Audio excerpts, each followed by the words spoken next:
Hello friends, नमस्ते। और आज हम पढ़ेंगे राजस्थान के इतिहास में गुर्जर प्रतिहार वंश का मित्रों नागभट्ट द्वितीय। ये नागभट्ट द्वितीय जो है मित्रों, नागभट्ट द्वितीय जो है इतिहास में अपनी वीरता और कन्नौज पर अपना शासन स्थापित करने के लिए प्रसिद्ध है। और ये मित्रों भीनमाल शाखा से संबंधित है। गुर्जर प्रतिहारों की भीनमाल शाखा से संबंधित है। नागभट्ट द्वितीय ने मित्रों जो विजय प्राप्त की और राष्ट्रकूट वंश के जो शासक थे उनसे कन्नौज को छीना, ये सब जो इतिहास है इसको हम आज विस्तार से जानेंगे। मित्रों नागभट्ट द्वितीय का जो टाइम था वो 795 ईस्वी से लेकर 833 ईस्वी तक था। ये नागभट्ट द्वितीय जो थे मित्रों वत्सराज और उनकी रानी सुंदर देवी के पुत्र थे। वत्सराज के बारे में मित्रों हमने पहली वीडियो में जाना। वत्सराज इनके पिता थे और सुंदर देवी क्या थी, इनकी माता थी। किसकी मित्रों? नागभट्ट द्वितीय की। नागभट्ट द्वितीय मित्रों नागभट्ट द्वितीय ने 1806 से 1808 के बीच में राष्ट्रकूट वंश के शासक गोविंद तृतीय से युद्ध किया, जिसमें क्या हुआ कि नागभट्ट द्वितीय की हार हो गई। नागभट्ट द्वितीय इस युद्ध में हार गए। किस युद्ध में? राष्ट्रकूट वंश का एक शासक था जिसका नाम था गोविंद तृतीय। गोविंद तृतीय इसके साथ युद्ध हुआ। इसके साथ युद्ध में नागभट्ट द्वितीय जो थे वो हार गए। अब हार गए तो नागभट्ट द्वितीय ने अपना साहस नहीं खोया और राष्ट्रकूट वंश का जो शासक था गोविंद तृतीय जो वृद्ध हो गया और उसके घर में आपसी कलह हो गया उसके शासन में, तो इस परिस्थिति का फायदा उठाया नागभट्ट द्वितीय ने और कन्नौज के जो शासक था जिसका नाम था मित्रों चक्रायुध। इस टाइम कन्नौज का शासक कौन था? चक्रायुध। इस चक्रायुद्ध पर आक्रमण किया और कन्नौज राज्य को जीतकर अपनी राजधानी बनाया। यानी कि सबसे पहली बार कन्नौज को जीतना जो था वो नागभट्ट द्वितीय ने जीता और अपने शासन की राजधानी बनाया। मित्रों नागभट्ट द्वितीय के शासनकाल में प्रतिहारों की कन्नौज शाखा जो है उसका आरंभ होता है।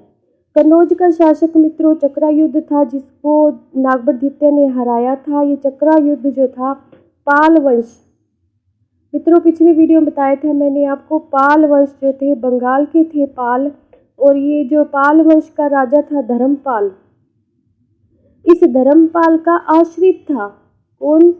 चक्रायुध, जो कन्नौज का राजा था और जिसको नागभट्ट द्वितीय ने हराया था। मित्रों तो धर्मपाल और नागभट्ट द्वितीय के बीच युद्ध होता है और जिस युद्ध का नाम है मुंडोर का युद्ध। इस मुंडोर के युद्ध में मित्रों नागभट्ट द्वितीय जो है वो युद्ध में जीत जाते हैं। और मित्रों नागभट्ट द्वितीय ने इस जीत के बाद कई उपाधियां धारण की, जैसे परम भट्टारक। इसके बाद मित्रों महाराजा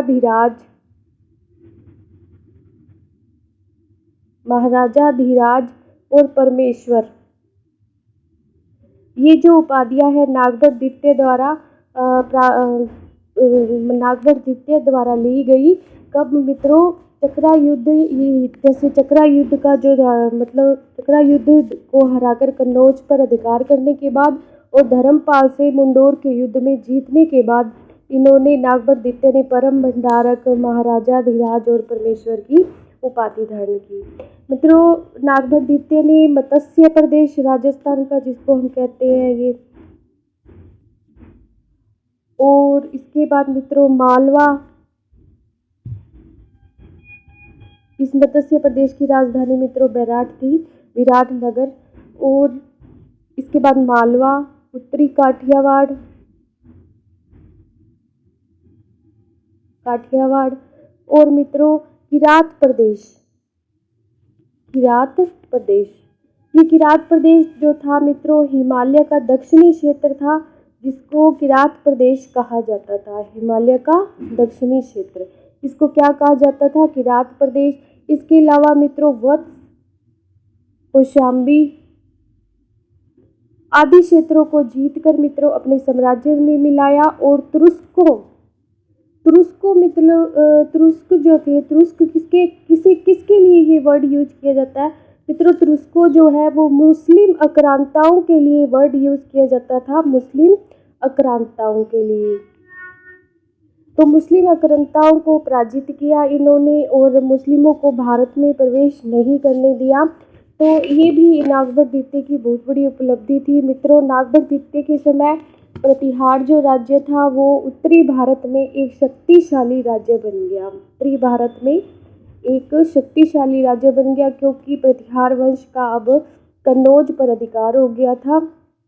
कन्नौज जो था सबसे समृद्धिशाली नगर था। तत्कालीन समय में कन्नौज जो था शक्ति का केंद्र बन चुका था। 833 ईस्वी में मित्रों 833 ईस्वी में नागभट्ट द्वितीय ने गंगा में समाधि ली। गंगा में समाधि ली, गंगा में जल समाधि ली। नागभट्ट द्वितीय ने। इसके साथ ही मित्रों नागभट्ट द्वितीय की मृत्यु की जो तिथि है वो 26 अगस्त, कहीं कहीं मित्रों 23 अगस्त भी मिलती है। 23 अगस्त 833 ईस्वी मिलती है। तो मित्रों ये जो तिथि है हमें कहाँ मिलती है इनकी मृत्यु की? तो इसकी जो जानकारी है मित्रों चंद्रप्रभ सूरी ये एक तत्कालीन साहित्यकार थे, प्रतिहार वंश के। इन्होंने एक ग्रंथ लिखा था जिसका नाम था मित्रों, इस ग्रंथ का प्रभावक चरित्र। तो ये प्रभावक चरित्र नामक पुस्तक में इस बात का जिक्र किया, इस तिथि का जो 23 अगस्त 1833 है, नागभट्ट द्वितीय की मृत्यु की तिथि है, वो चंद्रप्रभ सूरी द्वारा लिखित प्रभावक चरित्र में मिलती है। मित्रों भीनमाल जालोर के प्रतिहार वंशीय शासक नागभट्ट द्वितीय जो थे वो अपनी दानशीलता और कन्यादान करने के कारण इनको कर्ण की उपाधि भी दी गई थी। कर्ण अब इतिहास में अपनी दानशीलता के लिए प्रसिद्ध था मित्रों। इसी तरह नागभट्ट द्वितीय को भी कर्ण की उपाधि दी गई थी, जिसका उल्लेख मित्रों ग्वालियर अभिलेख में मिलता है। ग्वालियर अभिलेख में इस कर्ण की उपाधि का हमें कहाँ से पता चलता है? तो मित्रों ग्वालियर अभिलेख से पता चलता है। इसके बाद मित्रों जानते हैं कि नागभट्ट द्वितीय ने बुचकेला मित्रों जोधपुर में है, एक स्थान है जोधपुर में जिसका नाम है बुचकेला। मित्रों बुचकेला में एक विष्णु तथा शिव मंदिर बनाया, विष्णु और शिव मंदिर का निर्माण करवाया।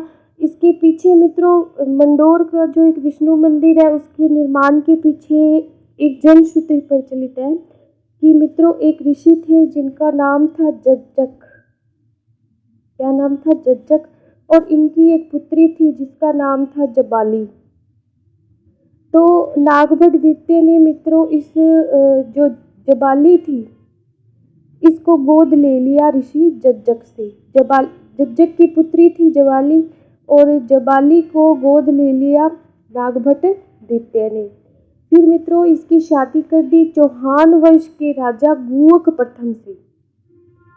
गुहक प्रथम जो चौहान वंश का प्रतापी शासक था, गुहक प्रथम, इससे इस जबाली की क्या कर दी? शादी कर दी जबाली की।